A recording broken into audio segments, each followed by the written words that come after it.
اچھا چلو، یہ کیا نام ہے، نکاح میں ایک باب رہ گیا ہے شاید، اس کے بعد کتاب الرضا ہے، تو آج تو اتنا پڑھ لو،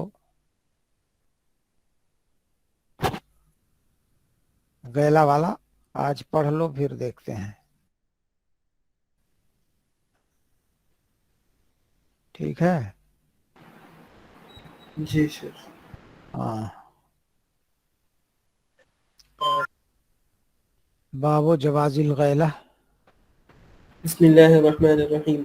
باب جواز الغيلة وهي وطء المرضع وكراهة العزل.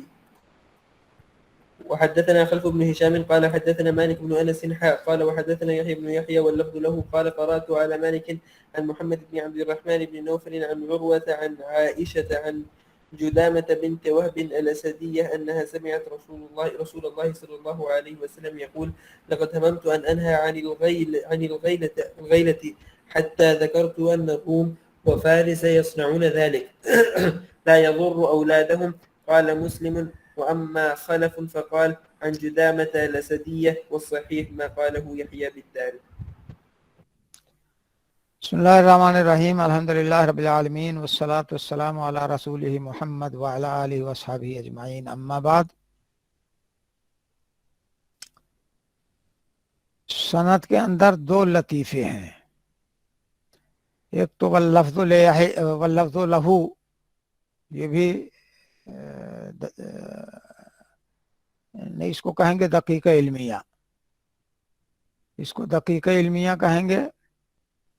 اور دو لطیفے ہیں اس کے علاوہ، ایک تو محمد بن عبد الرحمن بن نوفل اور عروہ، یہ دونوں تابعی ہیں. روایت التابعی یعنی تابعی ہے،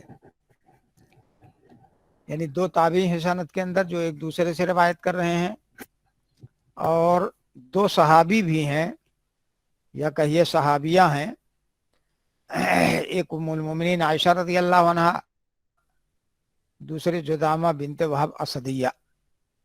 تو دو تابعی ہیں، اس میں دو صحابی ہیں. بے شک انہوں نے سنا رسول اللہ صلی اللہ علیہ وسلم سے آپ فرما رہے تھے، تحقیق کی میں نے ارادہ کیا اس بات کا کہ منع کر دوں میں غیلہ سے. یہاں تک کہ ذکر کیا میں نے، یاد کیا میں نے کہ روم اور فارس کے لوگ ایسا کرتے ہیں، یعنی غیلہ کرتے ہیں. فلا یضر اولادہم، یہ چیز ان کی اولاد کے لیے مضر نہیں ہوتی ہے. اب غیلہ کیا ہے؟ غیلہ میں تین لغتیں ہیں، ایک تو غین کو کسرہ یا کو تخفیف کے ساتھ غیلہ، اور اس کو غیل بھی کہتے ہیں، یعنی غین کے فتحہ یا کے سکون اور بغیر ہا کے غیل. پہلا غیلہ، دوسرا غیل، اور تیسری لغت غیال ہے، غین کو کسرہ اور یا کے بعد الف بھی ہے، غیال. اب اس کا معنی کیا ہے غیلہ یا غیل یا غیال کا؟ اس کی ایک تفسیر امام مالک رحمہ اللہ نے موطا میں کی ہے، اور اسمعی اور ان کے علاوہ دوسرے اہل لغت نے کی ہے. امام مالک، امام اسمعی اور دوسرے اہل لغت تعریف کرتے ہیں کہ ان یجامع امرأتہ وہی مرضع، ان یجامع امرأتہ ای ان یجامع الرجل امرأتہ وہی مرضع، کہ آدمی اپنی بیوی سے مجامعت کرے جبکہ وہ دودھ پلانے والی ہو، یعنی ایام رضاعت میں بیوی سے ہم بستری کرنا یہ غیلہ کہلاتا ہے. اسی سے کہتے ہیں اغال الرجل، اغال الرجل، جب ایسا کام کرے، یعنی ایام رضاعت میں شوہر بیوی سے ہم بستری کرے تو کہتے ہیں اغال الرجل. اور ابن سکیت نے، وہ بھی لغوی ہیں، انہوں نے تعریف کی ہے کہ ان ترضع المرأة وهي حامل، ان ترضع المرأة وهي حامل، کہ ایام حمل میں عورت دودھ پلائے بچے کو، یعنی ابھی بچہ دودھ چھوڑنے کی عمر میں نہیں پہنچا، ابھی دودھ پی رہا ہے، اور اس بیچ میں عورت کو دوسرا حمل ٹھہر گیا، تو ایام حمل میں عورت کا بچے کو دودھ پلانا یہ غیلہ کہلاتا ہے، کہا جاتا ہے غالت و اغیلت۔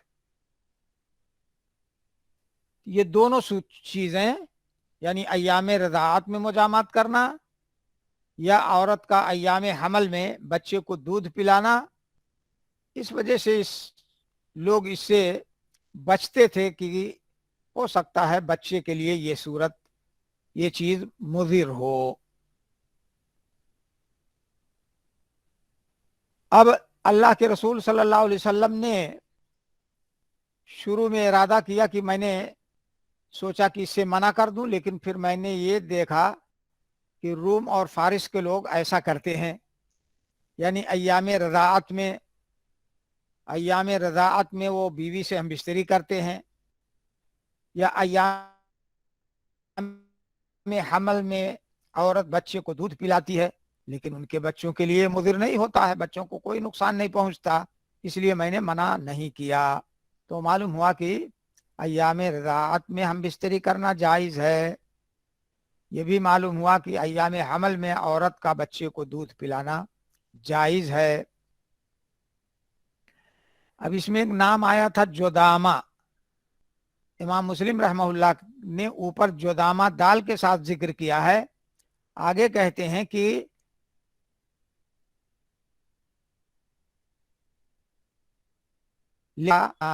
بیان ہے جودامہ، لیکن خلف شیخ نے کہا جوزامہ اسدیہ، یعنی زال کے ساتھ کہا ہے۔ اب دونوں شیخوں میں اختلاف ہے، امام مسلم رحمہ اللہ فرماتے ہیں وَالصَّحِيحُ مَا قَالَهُ یحییٰ بِالدال، صحیح وہ بات ہے جس کو یحییٰ نے کہا ہے، یعنی دال کے ساتھ، تو صحیح نام ان کا جودامہ ہے، جوزامہ نہیں ہے۔ چلو آگے۔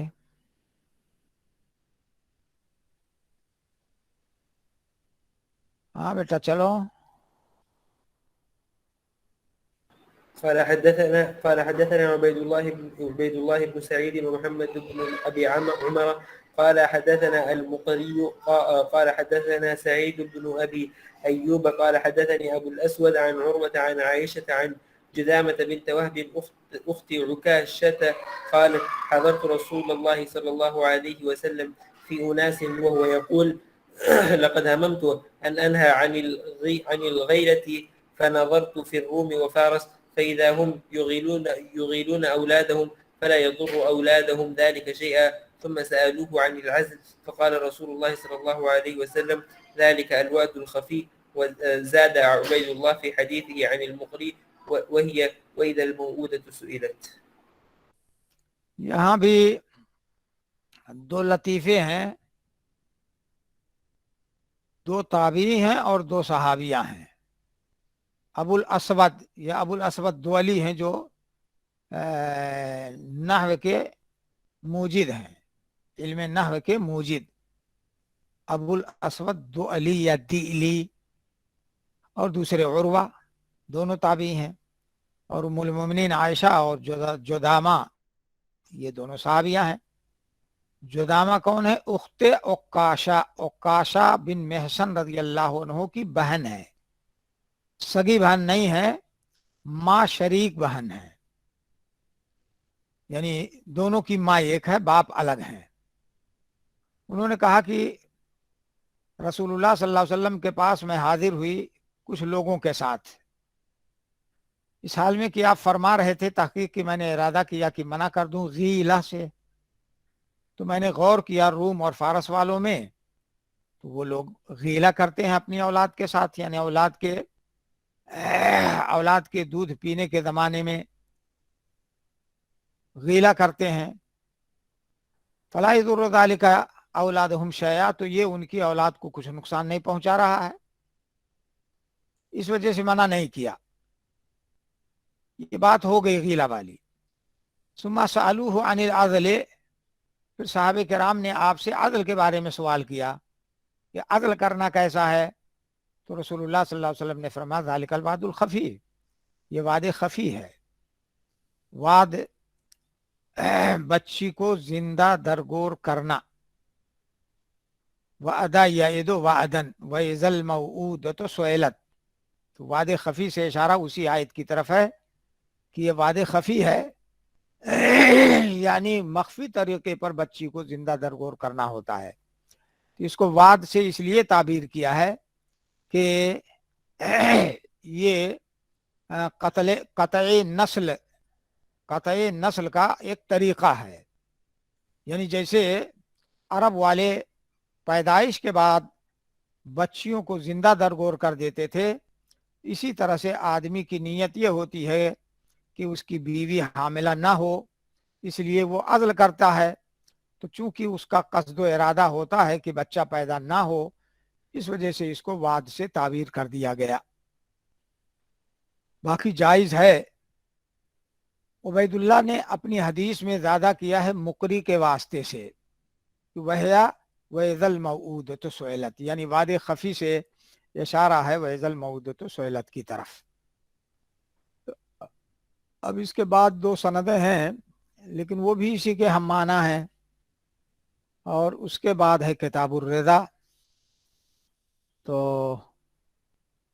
اب یا تو آج رہنے دیتے ہیں اور پھر شنیچر کو تو گھنٹی ہے نہیں، سوموار کو انشاءاللہ آپ پڑھ لیجئے گا وہ مذکرہ انشاءاللہ انشاءاللہ. السلام علیکم ورحمۃ اللہ وبرکاتہ. وعلیکم السلام ورحمۃ اللہ.